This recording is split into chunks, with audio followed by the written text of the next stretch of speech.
이제 오늘부터는 저희가 요한 1서, 2서, 3서를 오후 예배 시간 때 나누려고 합니다. 성도 여러분, 우리 요한 1서 이 저자는 바로 사도 요한이죠. 이 사도 요한하면 별명이 있습니다. 여러분, 사랑의 사도라는 닉네임을 갖고 있어요. 하나님, 예수님께 사랑을 참 많이 받은 그런 제자였습니다. 그래서 그런지 이 요한 서신을 보면 사랑에 대한 내용이 많이 나옵니다. 자신이 사랑받았고 또 사랑하는 주님과의 관계 속에서 그 사랑을 노래하고 사랑을 표현하는 것이죠. 오늘 이 요한 1서의 그 서두에 우리가 좀 개론적인 내용을 살펴보면 이 요한 1서 서신은 AD 85년에서 90년 사이에 기록된 것으로 보고 있습니다. 그가 에베소에서 이것을 기록했고 또 모든 대상을 상대로 이것을 썼지요. 아직 그가 반모섬으로 유배가기 전입니다. 그리스도를 직접 본 증인이었고 이제 사도들이 순교하면서 거의 마지막으로 남은 그런 시기, 유일한 사도 요한 그가 남아있는 때였습니다. 이제 그가 자신의 다음 세대인 이 예수를 믿고 신앙생활하고 있는 자들에게 자신이 믿음의 확신을 더욱 일깨워 주고자 하나님과 예수 그리스도 그리고 자신이 직접 예수님과 경험했던 내용을 이와 같이 서신으로 기록하여 전하는 겁니다. 여러분, 신앙생활을 하는 1세대 그리고 그것을 넘어서 자녀들에게 2세대, 우리가 이렇게 가정에서 이어지죠. 5세대까지 지금 이어졌다고 그래요. 참 그 많은 신앙의 계승이 이어졌지만 자신이 경험한 정말 주님과의 뜨거운 사랑을 경험한 것을 그 다음 세대에게 말한다는 것은 정말 간절함이 묻어있지 않겠습니까? 직접 예수 그리스도와 함께했던 이 사도 요한이 자신 안에 있는 경험들 그리고 주님과의 그 깊은 만남과 그 메시지들을 얼마나 잘 남겨 그것을 통해 믿음으로 견실하게 서기를 원하겠습니까? 바로 그러한 마음이 이 요한 서신 안에, 요한 1서 안에 담겨 있는 것이죠. 여러분, 1절을 보면 이렇게 태초부터라고 말합니다. 태초부터 있는 생명의 말씀에 관하여는 우리가 들은 바요 눈으로 본 바요 자세히 보고 우리의 손으로 만진 바다. 생명의 말씀을 이야기하네요. 생명의 메시지 누구입니까? 예수 그리스도를 말하는 겁니다. 말씀이 육신되어 우리 가운데 거했다라고 이야기를 하지요. 태초부터 즉 시간의 이전에 이미 선재에 계신 예수님, 그분은 하나님과 함께 이와 같이 모두 함께 계셨으나 우리에게 생명의 말씀이신 분이 오셔서 나타나신 바 되어 우리가 손으로 만지기도 하고 듣기도 하고 보기도 하고 목격하기도 했다라고 말을 합니다. 사도가 여기 1절에 보면 지금 이처럼 예수님을 만나고 목격했고 보았다, 만진바되었다 이렇게 이야기한 이유가 있습니다. 왜일까요? 여러분, 이 당시에 교회 성도들에게 어려움이 있었습니다. 바로 헬레니즘을 기반으로 한 우리가 알고 있는 영지주의 사상이죠.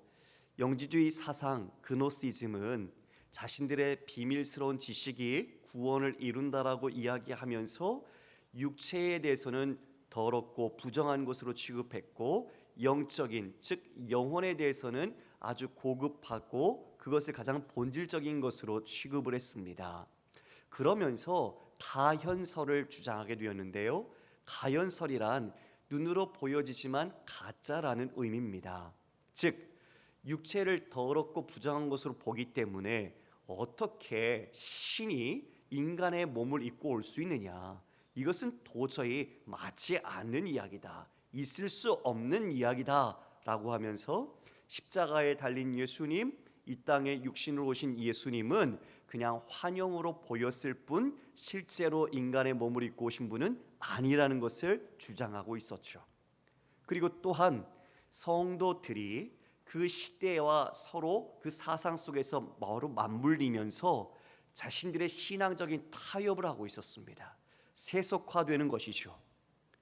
자신들의 세상을 따라서 거기에 편승해 가고, 그러면서 복음을 갖고 있지만 편안하게 신앙생활하는 모습들이 나타나고 있었던 거죠. 이에 사도 요한은 직접 자신이 경험한 예수님을 그들에게 증거함으로써 그 의심을 다 몰아내고 그리고 믿음으로 다시 회복하고자 하는 마음을 나타낸 것입니다. 특별히 1절에 보면 우리가 들은 바요, 이렇게 우리라는 표현을 쓰고 있거든요. 여러분, 편지를 쓴 사람이 있으면 편지를 받아서 읽는 사람이 있죠.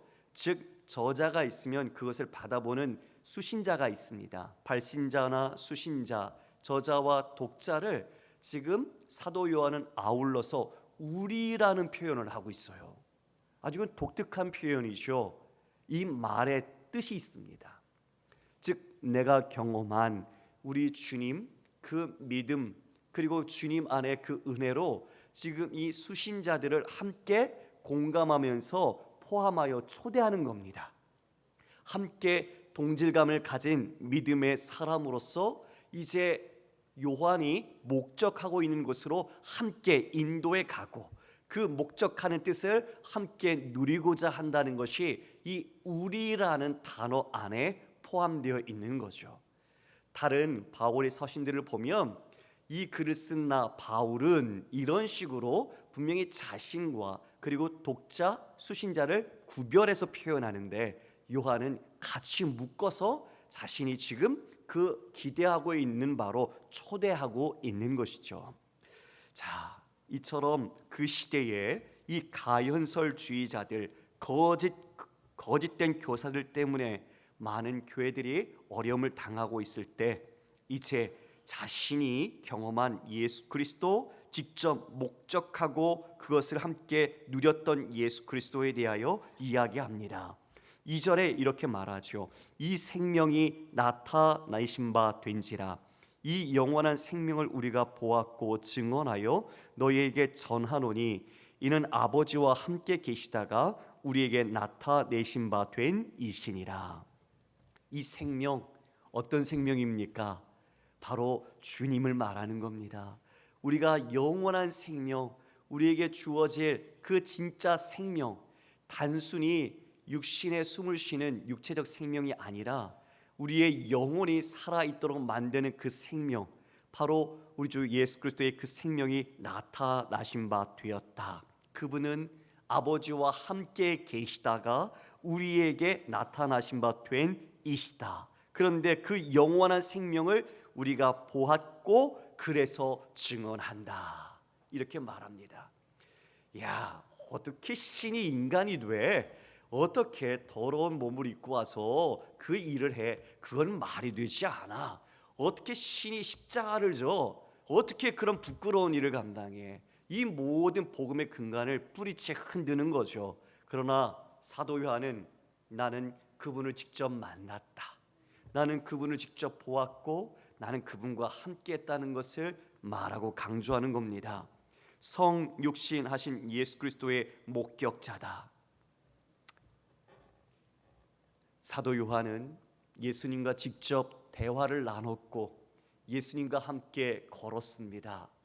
예수님이 직접 가르치시는 음성을 들었고 예수님이 아픈 병자를 고치시는 것을 직접 보았습니다. 예수님이 죄인과 세리들과 함께 식사하실 때 그 모습을 직접 보았고 예수님이 피곤하여 주무시는 것도 보았습니다. 그리고 예수님께서 십자가 지시고 예수님께서 직접 부활하여 하늘로 승천하신 것을 직접 보았습니다. 그 모든 것을 직접 본 자로서 지금 이 모든 복음의 근간을 흔드는 그 거짓된 것에 대하여 분명한 믿음의 모습을 제시하는 것이죠. 성도 여러분, 우리도 여러분이 만난 예수 그리스도, 여러분이 정말 그 깊은 사귐을 가졌던 예수 그리스도를 자녀들에게, 믿음의 자녀들에게 전해야 할 줄을 압니다. 내가 만난 예수를 정말 우리의 자녀들에게 이야기할 때 예수님이 어떤 분인지, 그리고 예수님이 어떤 성품을 가지셨는지, 그리고 예수님이 내 인생 속에 무슨 일을 하셨는지를 우리가 이야기할 때 아직 그것을 경험하지 못한 다음 세대들은 그 이야기 속에서 하나님에 대한 일, 주님이 하시는 그 사명, 그리고 주님이 어떤 분이신가를 우리는 깨닫고 알 수 있는 것이죠. 그런데 이러한 소통이 가정 안에서도 단절이 되어 있습니다. 열심히 공부해야 한다, 열심히 그 모든 것을 준비해서 훌륭한 사람이 되어야 한다, 여기가 더 좋은 길이라고 이야기를 하지만 진짜 좋은 길이고 생명이 유일한 길이신 예수 그리스도를 전하지 않습니다. 오히려 그것을 부담스러워하며 말을 못하는 가정의 모습들을 보게 됩니다.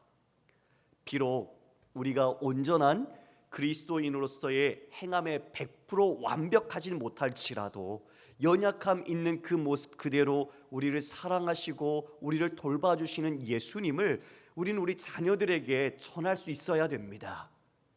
우리의 말과 우리의 행실이 자녀들이 보기에 올바르지 않을 때도 있겠죠.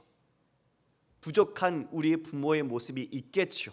그럼에도 나를 긍휼히 여겨주시고 사랑하시고, 그리고 내 인생의 주인이 되시는 우리 주님이 내게 베풀으신 은혜가 무엇인지 우리 자녀들에게 진실하게 정직하게 증거하고 나눌 때 그 안에 우리를 만난 주님이 우리의 자녀들과 교회의 다음 세대들에게도 하나님께서 반드시 은혜를 베푸시고 하나님께서 만나 주실 줄 믿습니다.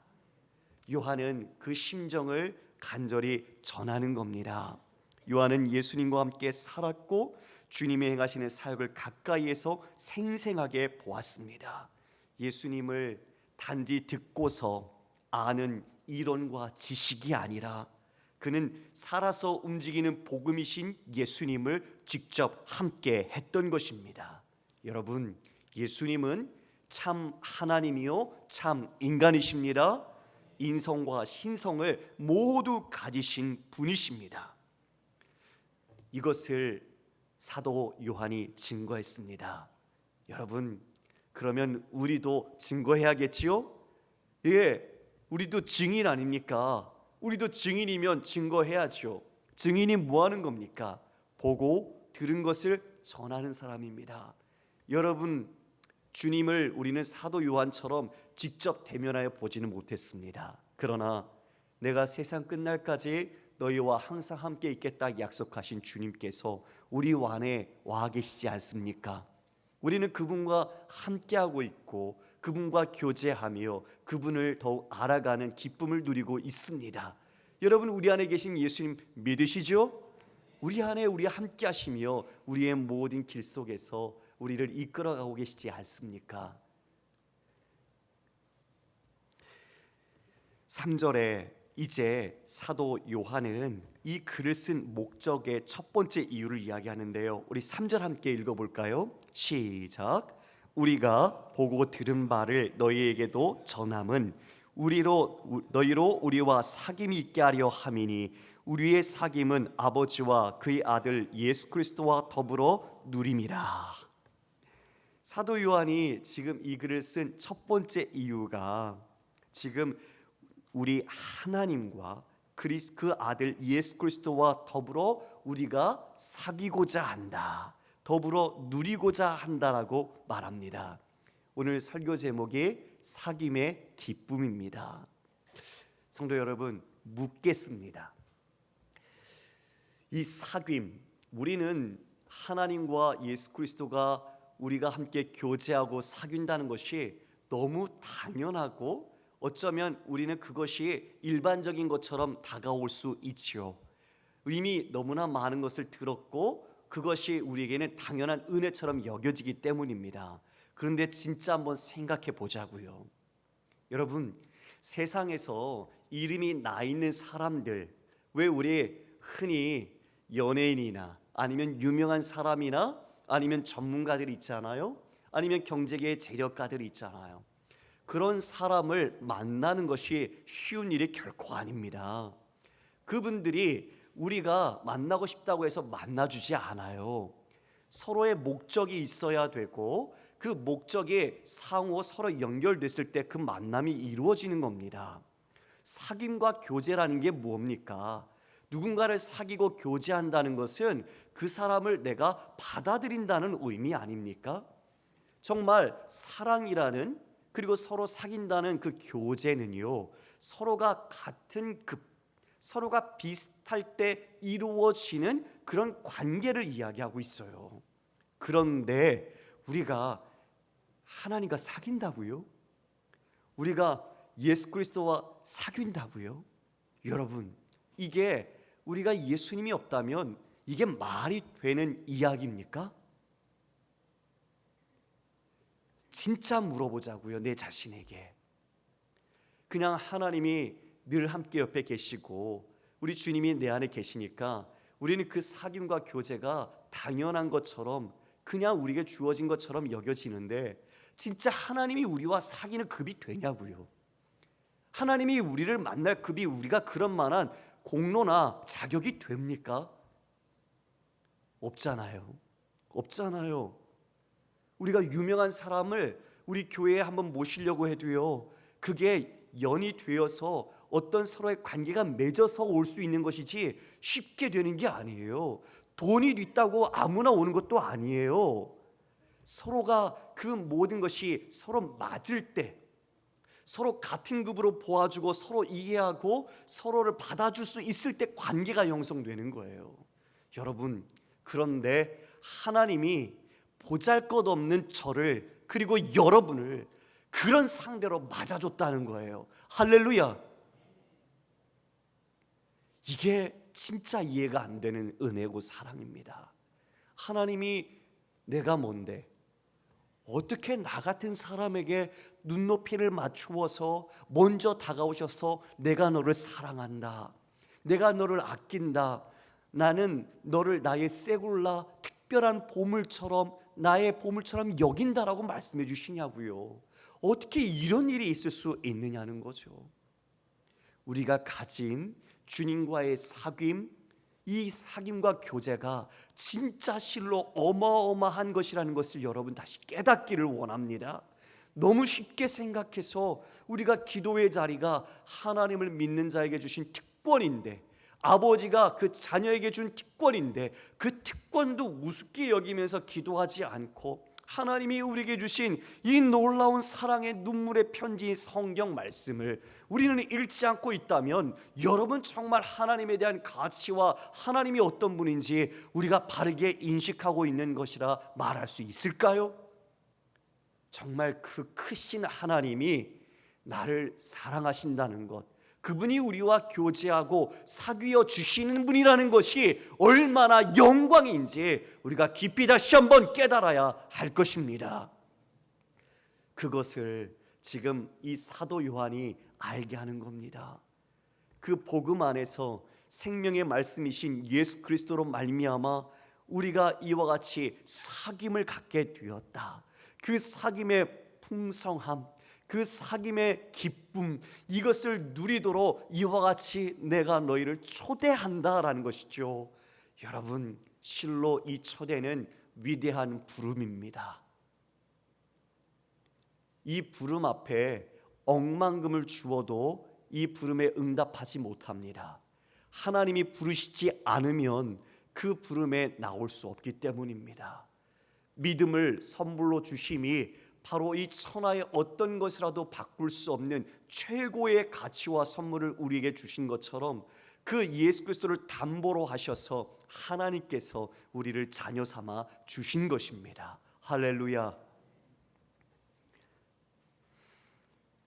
사귐, 교제라는 이 코이노니아라는 단어는 문자적으로는 상업적이고 정치적인 용어입니다.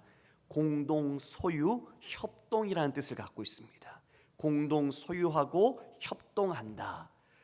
오늘 오전에 살펴본 사도행전 2장의 말씀처럼 자신의 물건을 팔아 서로 통용하고 필요한 것들을 서로 나누는 것, 바로 코이노니아죠. 공동 소유처럼 내 것이 아님을 그와 같이 인정하고 하나님 주신 것으로 서로의 필요를 채우는 것입니다. 서로 협동하는 것입니다. 그리스도에서 이 코이노니아라는 교제란 단어는 결혼과 같이 가장 친밀한 인간 관계를 표현하는 말이었습니다. 남편과 아내가 서로를 아주 깊이 아는 것처럼 이 코이노니아는 단순히 표면적인 알미 아니라 그 속 깊숙이까지 아는 것, 바로 이것이 사귐이고 교제라는 겁니다. 이 교제 속에 하나님께서 우리를 부르신 겁니다. 내가 너를 이처럼 사랑한다, 아낀다, 나와 함께 하자. 우리를 초청하여 이 복음으로 생명을 주시고 그 하나님의 자녀 삼아 주셔서 그 안에서 영원히 그 교제의 즐거움과 기쁨을 누리도록 이끌어 주신 것입니다. 성도 여러분, 저는 이 기쁨이 정말 여러분의 인생 속에 가득하기를 원합니다. 사랑하고 좋아하는 사람들이 있지요. 자녀들 중에, 또 가족들 중에, 연인 중에 그런 사람이 있으면 여러분 어떻습니까? 계속 보고 싶습니다. 그렇죠? 아니, 우리 집 사람 될 사람이 생겨도요, 계속 보고 싶어요. 여러분, 제 어머니가 늘 기억에 남는 하나가, 제 동생이 먼저 결혼해서 첫 외손주를 낳았습니다. 근데 그 외손주를 매일 보고 싶어 하시는 거예요. 늘 보고 싶어 하시는 거예요. 그런데 저도 보고 싶더라고요. 제 자식도 아닌데 보고 싶더라고요. 왜요? 사랑하니까. 사랑하면 보고 싶은 거예요. 주님이 바로 여러분을 있는 그대로 얼마나 사랑하시는지 아십니까? 우리가 무엇을 해서 하나님이 기뻐하시고 사랑하는 게 아니라, 내가 무엇인가 해드릴 수 없는 연약한 존재일지라도 하나님은 여러분 자신 자체를 기뻐하시고 즐거워하시고 원하십니다. 그것을 여러분의 마음속에 하나님의 기쁨으로 느려지기를 원합니다. 나 같은 자를 하나님이 기뻐하신다, 사랑하신다. 그 사랑이 내 안에 힘이 되고 내 안에 능력이 되어서 주님과의 관계가 점점 깊어져 가는 겁니다. 주님 사랑해 보십시오. 여러분, 이 자리에, 기도의 자리에, 예배의 자리에 누구보다 먼저 나와서 말씀 듣고 기도하고 준비하지 않겠습니까? 바로 사랑하는 것만큼 우리의 마음은 가게 되어 있는 겁니다. 이처럼 서로 교제하는 것으로 사도 요한이 그 부름 앞에 초대를 합니다. 여러분, 우리가 먼저 이 교제에 세 가지 원리가 있는데, 이 세 가지 원리를 함께 살펴보기를 원합니다. 자, 첫 번째를 보시면요, 우리 진정한 그리스도인의 교제의 첫 번째는 하나님의 말씀에 기초해야 합니다. 무엇에 기초한다고요? 하나님의 말씀에 기초합니다. 사람의 친분이나 사람의 필요가 기초가 아닙니다. 하나님의 말씀이 그리스도인의 교제의 기초입니다. 그 근본적인 기준을 우리는 반드시 지켜야 합니다.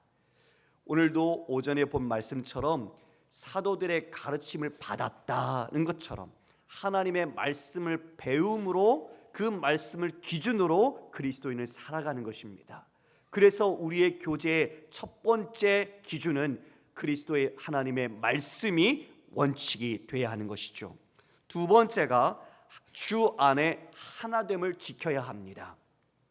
그리스도의 한 몸이 효과적으로 기능하기 위해서는 이 하나됨을 지키는 것이 너무나 중요한 요소입니다. 진리를 벗어나지 않으면서 그 하나됨에 최우선순위를 두어야 합니다. 하나님의 말씀을 저버리고 만나는 공동체는 교회 안의 공동체가 아닙니다. 하나님의 말씀이 중심이 되어 하나됨을 이루어가는 공동체, 그것이 그리스도인의 교제입니다. 세 번째는 날마다 성령을 통해 거룩해지기를 간구해야 합니다. 왜냐? 진정한 교제는 우리 성도들만의 교제가 아니라 하나님과 함께 영적이며 사회적인 서로의 상호작용이 연결되어 있기 때문입니다. 그리스도와 살아있는 그 관계를 지속적으로 친숙하게 가져가도록 우리가 교제해야 합니다. 이 자막을 내려 되겠습니다. 여러분, 그래서 우리 목장이나 소그룹 공동체가 이 기준들을 힘써 지키지 않으면 세상의 공동체와 다를 바가 하나도 없습니다. 이것이 무너지면 공동체 안에 문제가 생기고 분열과 다툼이 생기게 됩니다. 그런데 오히려 이 기준들을 힘써 지킬 때 어려움과 역경이 닥쳐오더라도 구성원, 그 공동체의 구성원들의 결속력은 더 굳건해집니다. 이게 이 영적 생명을 가진 그리스도인의 공동체의 새로운 은혜입니다. 세상은 그 공동체에 어려움이 생기면 깨지게 되죠. 그러나 우리가 주님 안에 하나가 되고 그 말씀을 기준으로 하나됨을 지키고 날마다 성령을 의지하며 거룩함을 향해 나갈 때 우리에게 다가오는 역경과 어려움은 오히려 우리를 더 굳건한 믿음과 하나됨으로 이끌어 간다는 것입니다. 이게 역설적인 하나님의 섭리입니다. 그러므로 우리는 서로를 위해서 기도하고 말씀으로 격려하며 실질적인 삶을 나눔으로써 서로의 믿음을 격려하는 예수 공동체가 되어야 할 줄 믿습니다.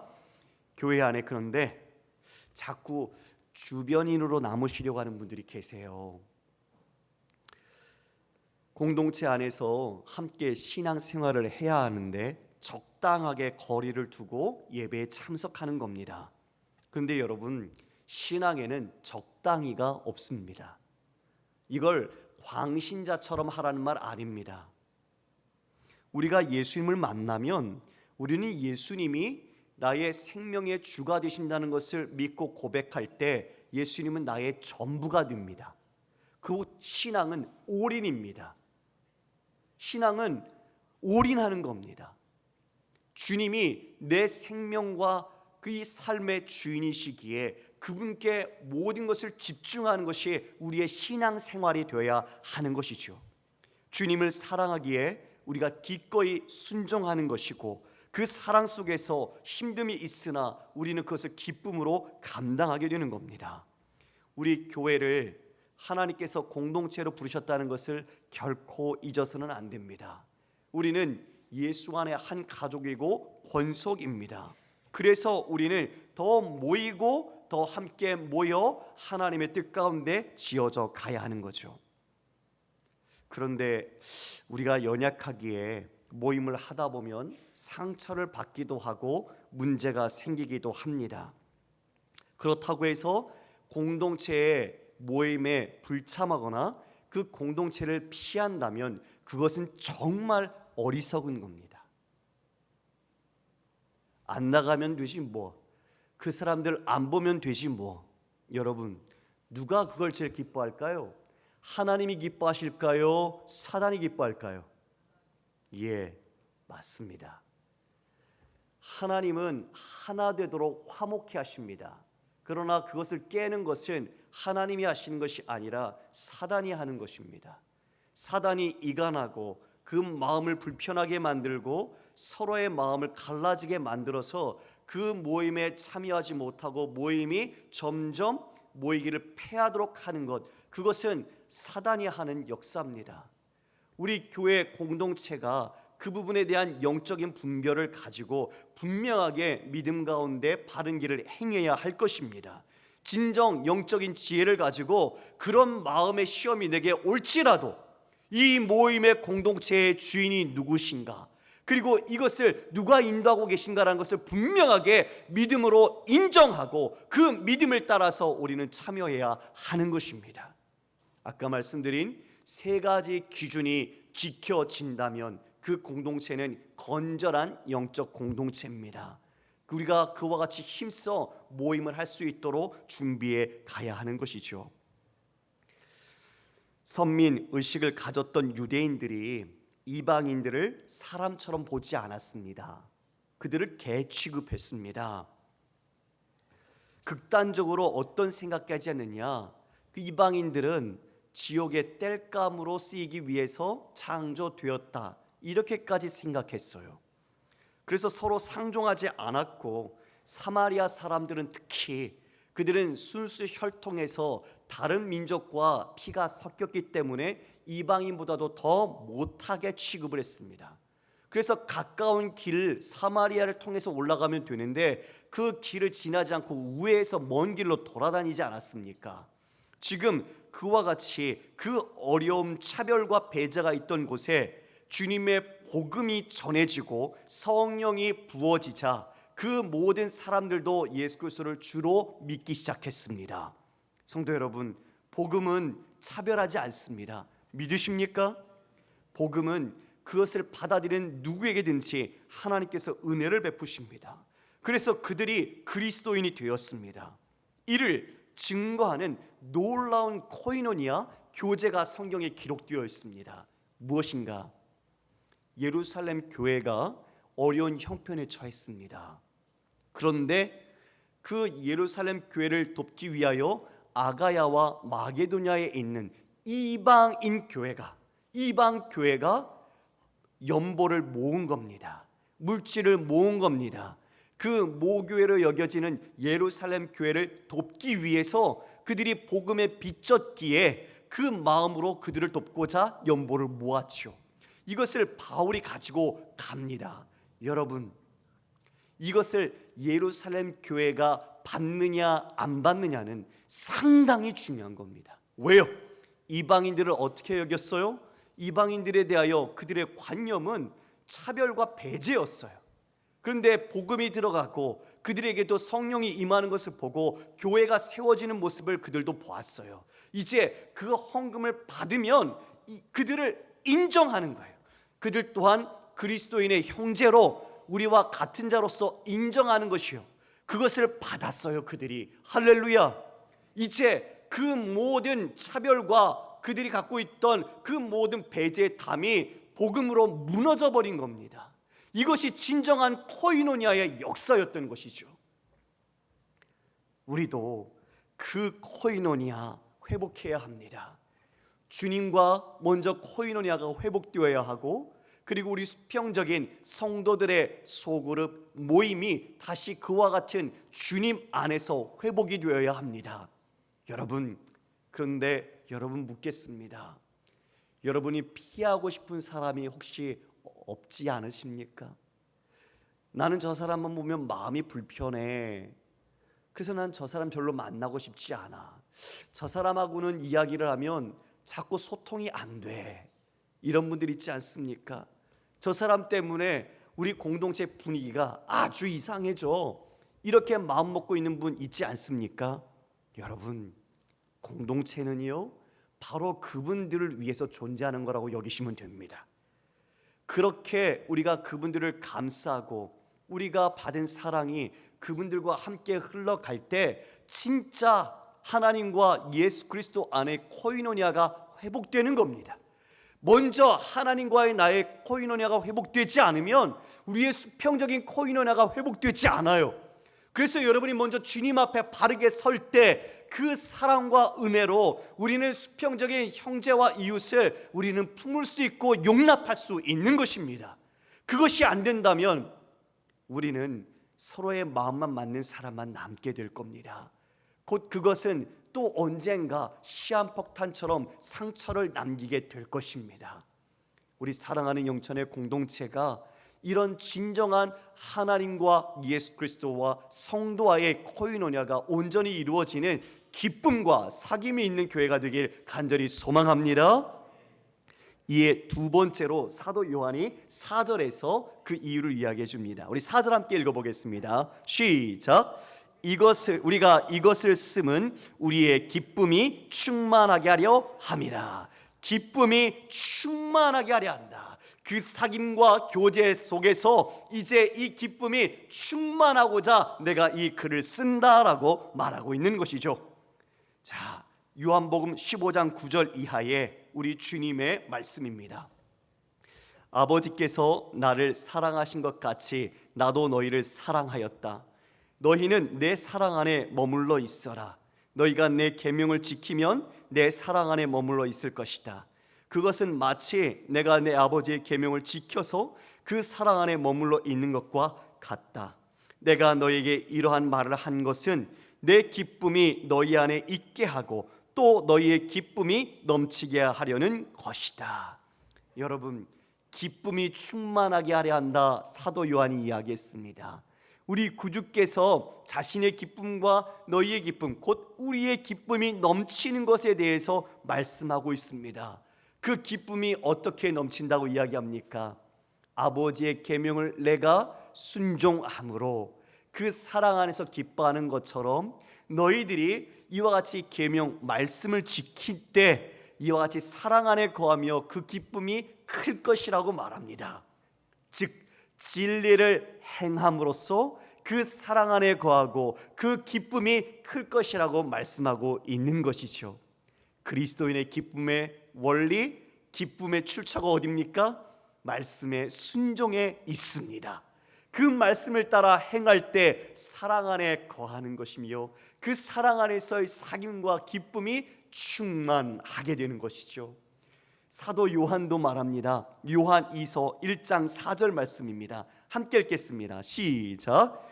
너의 자녀들 중에 우리가 아버지께 받은 계명대로 진리를 행하는 자를 내가 보니 심히 기쁘도다. 사도 요한이 말하는 기쁨이 무엇입니까? 아버지께 받은 계명대로 진리를 행하는 자를 내가 보니 기쁘다. 성도 여러분, 말씀을 정리합니다. 여러분의 기쁨은 무엇입니까? 여러분의 사랑은 무엇을 향하고 있습니까? 오늘 사도 요한은 교회에 이와 같이 가연서를 이야기하는 거짓된 교사들, 그리고 성도들이 세상과 타협하며 순응하고 있는 위기 가운데서 자신이 직접 목도하고 함께했던 예수 그리스도, 그분이 우리에게 무엇을 하시는지를 말해줍니다. 그분 사랑 안에 거하는 것은 아버지의 계명을 지키는 것이었고, 우리 또한 그 계명을 따라 지킬 때 그 사랑 안에 거하며 그 기쁨이 클 것이라고 말합니다. 여러분, 우리의 뜻이 이루어지는 것이 기쁨이 아니라 우리가 순종할 때 그 순종으로 우리 아래에 주어지는 놀라운 하나님의 사랑과 그 기쁨을 맛보시기를 원합니다. 그 진리를 따라 행할 때 이 믿음의 순종으로 이루어지는 그 승리를 맛볼 때 우리 주님의 사랑이 우리에게 부어짐으로써 우리는 넉넉히 이 세상에서 이길 수 있는 기쁨을 맛보게 되는 것입니다. 그리고 누구보다 그 말씀을 지킬 때 하나님과 그리스도와의 사귈 수 없는 그런 차이가 나는 그런 피조물인 우리를 사귀어 주시고 교제해 주시고 만나 주시는 그 주님의 그 깊은 은혜가 이 말씀의 순종함 속에 성도들과 하나님과의 사귐 속에서 풍성하게 누려질 것입니다. 우리 3월을 맞아 이제 이 대지의 봄 기운이 완연하게 펼쳐질 텐데 우리의 마음속에도 이 주님의 사랑이 가득하고 진리의 말씀을 순종함으로 주님과의 사귐의 기쁨, 그리고 교회 공동체의 코이노니아가 더 꽃을 피우기를 주님의 이름으로 축원합니다. 우리 함께 찬송하겠습니다. 찬송가 438장입니다. 438